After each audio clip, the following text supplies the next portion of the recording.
Tonight I'm answering a question from Lee, which is how do you learn challenging songs? Big topic. This is something that I did a lot, especially during music school, learning bigger and bigger pieces for the classical guitar, for the piano, but even before that, I learned lots of rock songs, lots of punk songs, lots of metal songs. I started learning lots of solos, Metallica solos, even Slayer solos. Children of Bodom was a big one for me. Even later, some Winter Sun. Um, yeah, let's get into it. So I would say the first step is create a goal. So the whole song, part of a song, really you want to decide the experience that you want to have beforehand. So yeah, very simple, clear cut on that. No explanation needed. All right, number two, get access to the notes. So staff notation, tab, well shot video, however you want to learn from. You could use multiple of those sources as well. Generally, if I'm learning somebody else's material, I'll always start with primary sources. That means no tab by somebody else that somebody else wrote or somebody else figured it out. No videos, no tutorials, anything of that nature. I'll use the actual recording and any video footage of the live performer playing it during the period correct time. So, the last thing I learned for somebody was a Leonard Skinner thing. I found out Alan Collins was the guitarist, and I found a performance from 1975 that had a good shot of both of his hands, and I was able to use that information to copy his picking patterns, his strokes, and then also exactly what he used for the left hand and where he was on the fingerboard, how he played his notes, what his tuning, what his calibration was. All that is can be found from the primary sources. The audio, just like the actual recording, can be really challenging to pick things out by ear. So you can get some of the, or you can get a great deal of the primary source information from period correct videos. But then sometimes you have to use supplementary sources. So, all right, but always make them a secondary option, I'll say. All right, and the third thing is identify the hardest part of your goal.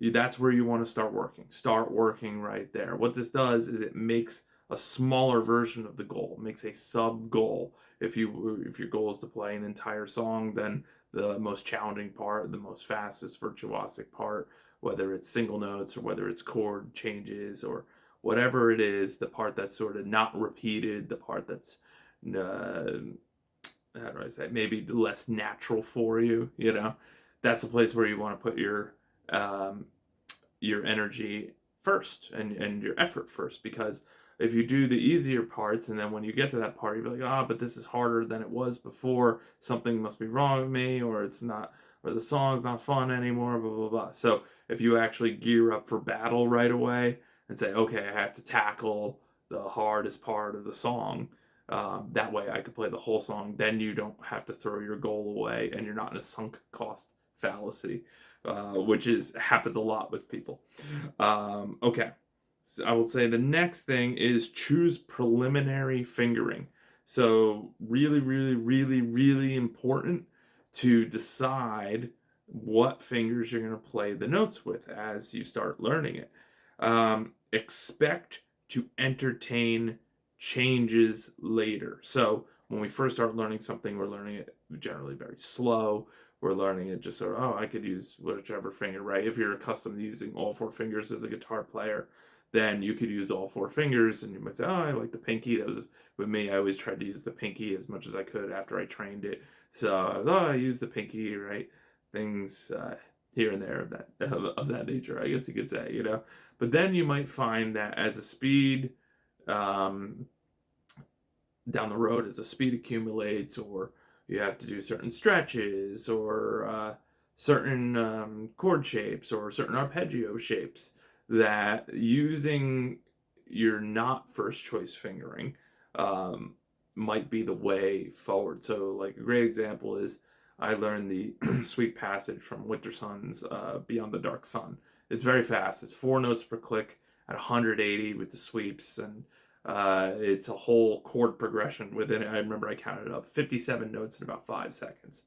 Um, and I originally learned it from Tab many years ago. Um, and the tab sounded pretty good. Tab sounded pretty right, and I used my own fingering. But then later, as Yari, the composer of the band, started to put footage out of himself playing it, I got to see his fingering, and it was totally different than what I was using. And so then it got me thinking, well, what if I learned Yari's fingering? So I did learn Yari's fingering, changed how I played it, and I successfully played it, and I posted that video a while ago. So, but that was a huge win for me because it was something that I had wanted to do for well over a decade. I think that record came out in '05. And so when I heard that record, I was like, wow, I would love to be able to play that. I have no idea how though. So yeah, fast forward a number of years later, it took not only the dedication to keep going back to it, because it wasn't even my second try trying something like that. It was something that I had failed at a number of times. But I kept looking for sort of what piece of the puzzle am I missing? What piece of the puzzle am I missing? How will I implement that into my process? So fingering was a make or break for that particular project. Okay, next is play all of the right notes in the right order with the right fingers, the ones you've decided. And it does not have to be in time. It doesn't have to be in straight time. It does not need to be a pulse. This is where you actually, instead of learning like a small bit of music, a measure at a time, and then practicing that, getting that up to speed, and then moving on to the next couple few notes or chords or whatever, practicing that, get it up to speed.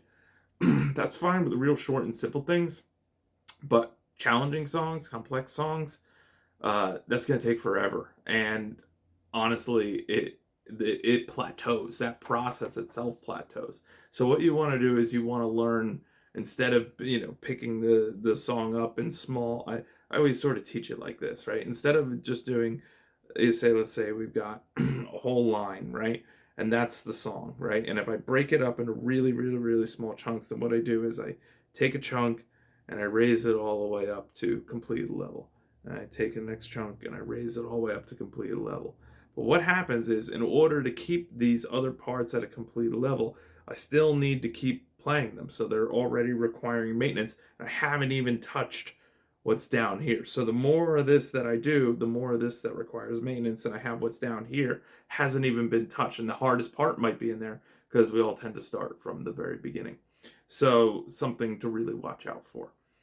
Now, then at this point, it's very easy to experience fatigue because that sort of motivation can wear off because we don't have our goal, because our expectations are set super high to get the whole song. So what I always say is you want to try to lift the whole thing up at once. The way we do that is by playing all the right notes in the right order with the right fingers. And again, it doesn't have to be in time because this allows us to learn it in our own terms. The next step is repeat that and count the rhythm aloud if applicable or necessary. It's usually necessary, and expect that it will be.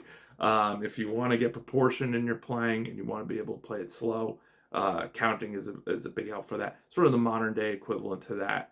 If you're learning a song from a video or something, is like slowing the video down or slowing the song down, and keeping the pitch the same and doing that.